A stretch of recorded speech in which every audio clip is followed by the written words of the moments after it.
Dandadan, dandadan, dandadan, dandadan, dandadan, dandadan, dandadan, dandadan, dandadan, dandadan. Hey guys, what's up? It's your Detective here, investigating your favorite animes, and today I'm going to be doing a quick anime review on the anime Dandadan. This is an anime based off of a manga by Tatsu Yukinobu, and it is adapted into an anime by Science Saru. Ooh, we're going monkey on this one. We're going monkey. We're going la monk. So, yeah, Tatsu Yukinobu, even though he seems like a newcomer in the world of manga, he's actually the assistant to Chainsaw Man's Fujimoto Tatsuki. And this is, I think, the second or third time Fujimoto Tatsuki's assistant's manga has turned into an anime. Last time it's Hell's Paradise, and Chainsaw Man, Hell's Paradise, Dandadan, they all fall into this very specific category of shonen slash seinen action anime that is very gory and edgy, but also with a lot of crass, lowbrow humor.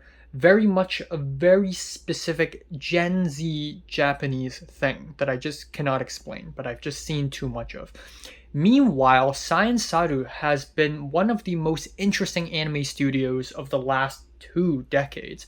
Of course, they are a frequent collaborator with amazing anime auteur Yuasaka Masaki with Ping Pong the Animation, Devilman Crybaby, and Keep Your Hands Off Eizouken, but Science Saru also like dabbling into other artsy, bold, ambitious animes like Space Dandy and the Tatami Time Machine Blues, and now we have easily Science Saru's most mainstream and commercial anime to date, Dandadan. And let's talk about the OP first. The song, which is from the band Creepy Nuts. The song itself is okay. It's kind of catchy. It's fun. It's catchy. It's fine.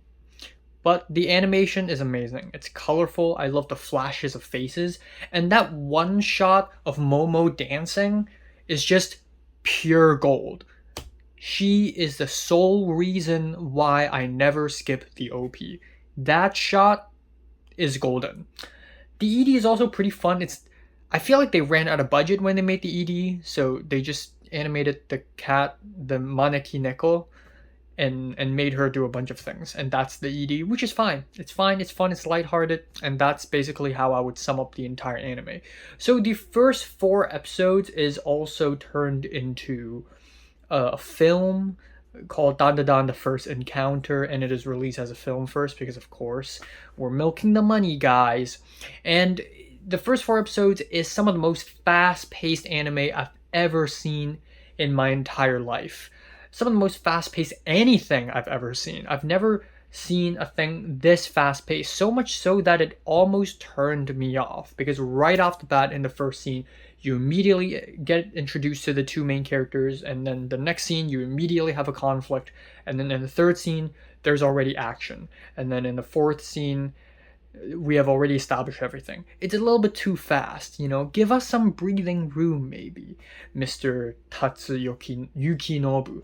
But yeah, essentially Dandadan just jam-packs all the anime tropes. It is very cliche. Let's not beat around the bush. Dandadan is nothing but cliches. An otaku nerdy boy meets a rude, bratty girl, and they are an unlikely couple, but they actually work together, and they both conveniently gain superpowers to fight aliens and evil spirits.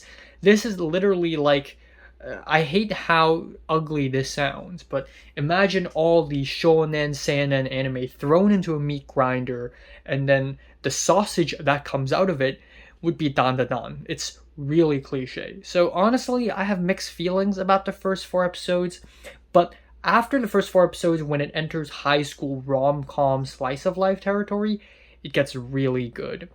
Because this is where I feel like Tatsu Yukinobu is finally in his wheelhouse. The fun, lighthearted high school romance. It's stupid and silly, and that's what makes it so great. We have Okarun, who is played by Hanai Natsuki, who also plays Tanjiro in Demon Slayer.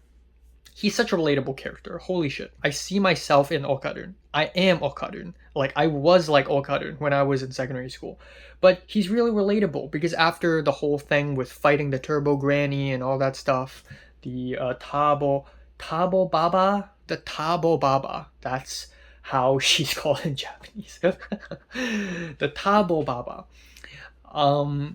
After Okarun and Momo fight the Tabo Baba, the next morning they go back to school and Okarun was like, oh, maybe she doesn't like me anymore. Maybe she doesn't even consider me as a friend. Maybe she's hanging out with other cooler friends. Ooh. And I'm just like, damn, he's literally me, because I'm like that. I have trust issues and I think everyone hates me. So Okarun is such a relatable character, and it's really enjoyable to see him just navigate around awkwardly, because he's literally me, for real, for real. Then halfway through the show, we get introduced to a new character, a pink-haired girl. Her name is Ida. And to some people, maybe this character is annoying because she's basically like Momo, but even more square-edged, I guess. But she's great, solely because she's voiced by Sakura Ayane. And whenever Sakura Ayane shows up in an anime, I watch it. Simple as that.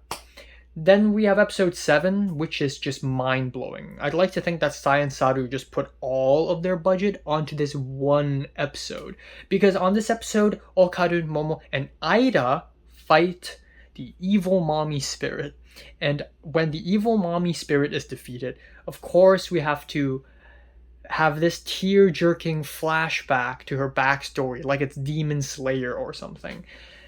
And it actually works. It's so beautifully animated. It's breathtaking. We have this one shot of the evil mommy spirit before she turned evil, when she's just a mommy.